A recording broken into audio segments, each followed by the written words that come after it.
তুই যে নষ্ট হয়ে গেছিস সেটা আমি আগেই জানতাম, কিন্তু এতটা যে নষ্ট হয়ে গেছিস আমার কল্পনাতেও নাই মাহিন। সঠিক বলেছেন। আরে বাবা কি করছি আমি বলবা তো? চুনকালি, আমার মুখে চুনকালি দিছিস তুই। কোথায় চুনকালি দিছিস? তোমার মুখ তো ঠিকঠাক আছে।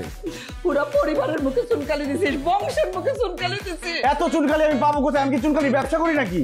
ঠিক ঠিক। তোর এত বড় সাহস, আমার মুখে মুখে কথা বলতেছিস, আমার চোখের থেকে তাকাই তুই কথা বলতে পারতেছিস? কোন মুখে কথা বলতেছিস তুই? আমি আমার নিজের মুখে কথা বলতেছি। আর আমি কি এমন করছি যে তোমার চোখের দিকে তাকায় কথা বলতে পারবো না? বিষয়টা একটু ব্যাখ্যা করবে? তুই বাসায় কল গাল ডাকছিস। কি?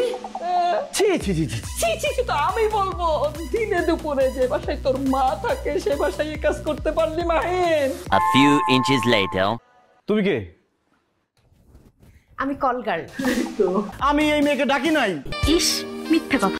আরে আমারে ডাকেন এবার যারেই ডাকছেন, আপনার কল ঠিক করে দিয়া কথা তো আমি কল ঠিক করে দিতেছি। আমারে কলপাটটা দেখায় দেন। মানে আপনি কি কল ঠিক করতে আসছেন? জি জি জি। এটা আগে তুমি বলবা না? তো কল ঠিক করতে আসছেন ভালো কথা, নিজেকে কলগাল দাবি করেন কেন? আচ্ছা চিজ মারি তুমি। আপনি জানেন কলগাল মানে কি? জানুন না কেন? আমি এসএসসি ফেল। আমার বংশের কেউ এসএসসির মুখও দেখে নাই, আমি তো তাও দরখাস্ত দিয়ে আইছি। আমি একজন শিক্ষিত কল গার্ল।